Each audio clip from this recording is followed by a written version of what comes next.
La noticia se conoció hace algunos días y generó una polémica importante, porque en principio, porque había muchísimos jóvenes que esperaron durante mucho tiempo para poder ingresar a las filas de la policía de San Luis y no lo pudieron hacer. Pero sobre todo porque de todos los inscriptos que llegaron a la instancia de examen, el 99,1% terminó desaprobando el examen. Son jóvenes que buscaban un lugar, una plaza en la fuerza de la policía de esa provincia, se presentaron a un examen y finalmente terminaron desaprobando. De casi 12.000 aspirantes que hubo en un principio, solo 3.329 llegaron a la instancia de examen. Y de esos 3.329, solo 29 terminaron aprobando. El número es increíble. ¿Qué fue lo que pasó en ese examen? Ya se los vamos a contar. Pero vamos a repasar esos números porque también habla de una necesidad o de un lugar que se ve en la policía como un lugar de salida laboral. Había 620 cupos disponibles para ingresar a la policía de San Luis. Inicialmente hubo casi 13.000 inscriptos, 12.954. Finalmente, tras los distintos análisis y evaluaciones de los aspirantes, solo 7.185 estaban en condiciones de rendir. Finalmente se inscribieron 4.691 aspirantes, pero de esos 4.691, solo 3.329 se presentaron a rendir, de los cuales, como les contaba antes, 3.300 desaprobaron y solo 29 alcanzaron el mínimo de conocimientos para aspirar a una plaza de esas 620 disponibles para ingresar a la carrera de policía en la provincia de San Luis. ¿Qué fue lo que pasó? Lo explica la directora de la carrera de policía del instituto que forma a los policías en San Luis. Es realmente llamativo porque los jóvenes no solo tenían desconocimiento de ciertas cuestiones que se preguntaban en el examen, es decir, cuestiones de contenido, no conocían cuestiones vinculadas con la geografía o con la historia de San Luis. Tenían problemas de comprensión lectora, problemas de expresión oral y escrita y algunos incluso hasta problemas para llenar los formularios. Confundieron los números de DNI con los números de Quill. Escuchen. Había cuestiones que fueron fallas desde el inicio. Por ejemplo, porque cuando se tenían que preinscribir era un formulario donde tenían que, por ejemplo, uno de los requisitos, obviamente, colocar el DNI y el Quill. Colocaban mal el DNI, obviamente, como estaba conectado al RENAPER, nosotros nos redireccionaba, por ejemplo, a gente de 90 años de Lomas de Zamora. El examen duró, eran 30 preguntas que abarcaba las áreas de historia, geografía y expresión oral y escrita. Okay. Duraba 70 minutos y era de opción, era porque había distintas opciones que el sistema aleatoriamente elegía, o sea que no hay acomodo, no hay animosidad ni en la corrección ni en el formato del examen. Y elegía aleatoriamente, había de opción simple, de múltiple opción la correcta, o una tabla de doble entrada, unir letra y número. Una de las preguntas le preguntaban, el tema central del texto es, y te daban 3 opciones. Claro. La intención del autor es tal. La palabra empezaron, no lleva tilde, ¿por qué? Porque es aguda, porque es un error de texto, porque es grave. Claro. Es una cosa básica. Conocimientos básicos. Sí, comprensión de texto. Los límites de la provincia, claro.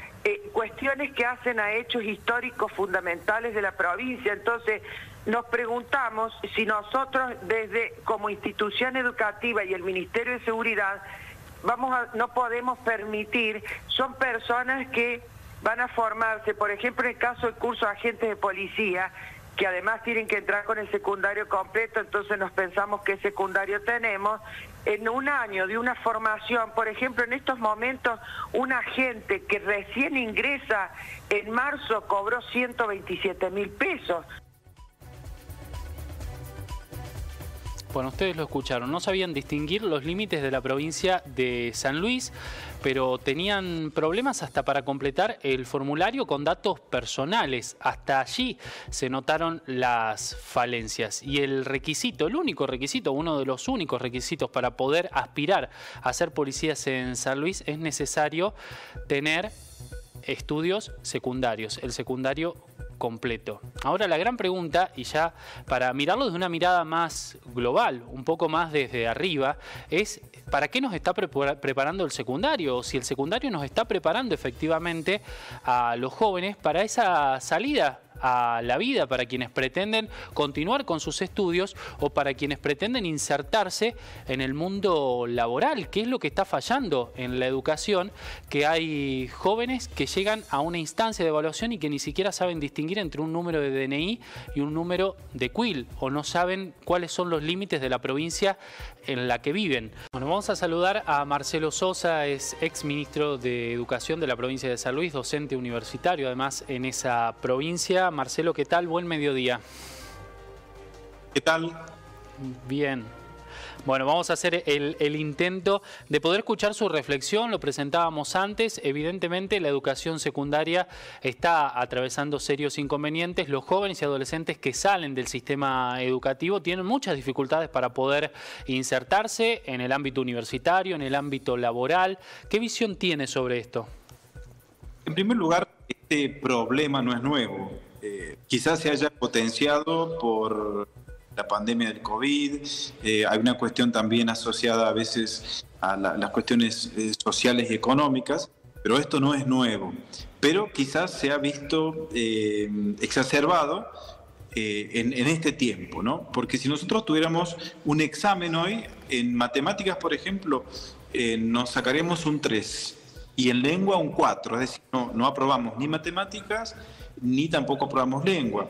Y hay otro dato que es muy delicado y es que de los chicos que empiezan la secundaria solamente la termina la mitad, el 50%. Pero además, los que un tercio de esos chicos lo hace en tiempo y forma, digamos. Entonces, esos son los problemas que creo que son estructurales al sistema educativo y que se potencian al momento de egresar. Cuando era joven, o trabajábamos o estudiábamos, ¿no? Entonces, hoy está en crisis esta nueva vida que se le plantea al estudiante cuando termina la secundaria.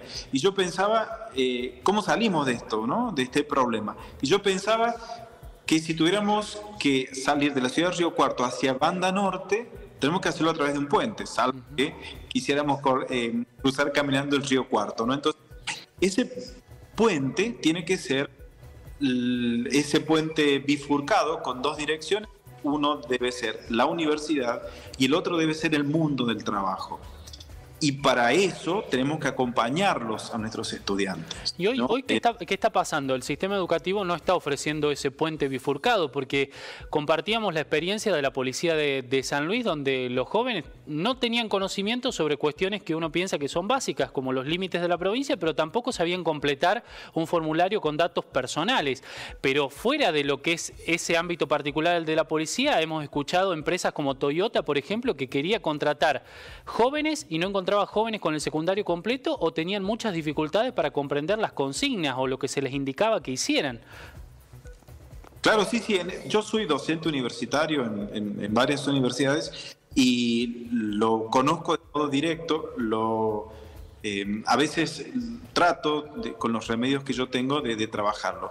Pero hay una falencia que es propia del sistema educativo en general, el sistema educativo argentino, que tiene diversas aristas, porque la comprensión lectora, la fluidez lectora, la capacidad de cálculo, bueno, son cuestiones que son un problema para las escuelas argentinas y tenemos que hacer algo. Lo que no podemos hacer desde la universidad o desde el mundo del trabajo, ir echando la culpa para abajo, aunque todos tengamos un poco de responsabilidad, ¿no? Entonces, yo creo que la forma es con planes específicos de matemáticas, planes específicos de lectura, mayor capacitación a los docentes, mayor capacitación a los directivos, porque la universidad, el mundo del trabajo son realidades distintas, que no tienen la misma lógica de la escuela secundaria. Por eso tenemos que prepararnos. Hay un axioma, Marcelo, que habitualmente repiten los especialistas en educación. Ya no sé si lo siguen repitiendo, pero hasta hace algún tiempo lo repetían, que es que vivimos en el siglo XXI, tenemos docentes que se han formado en el siglo XX y un sistema educativo que fue pensado e ideado en el siglo XIX. ¿Esto sigue explicando gran parte de esa problemática que nos atraviesa?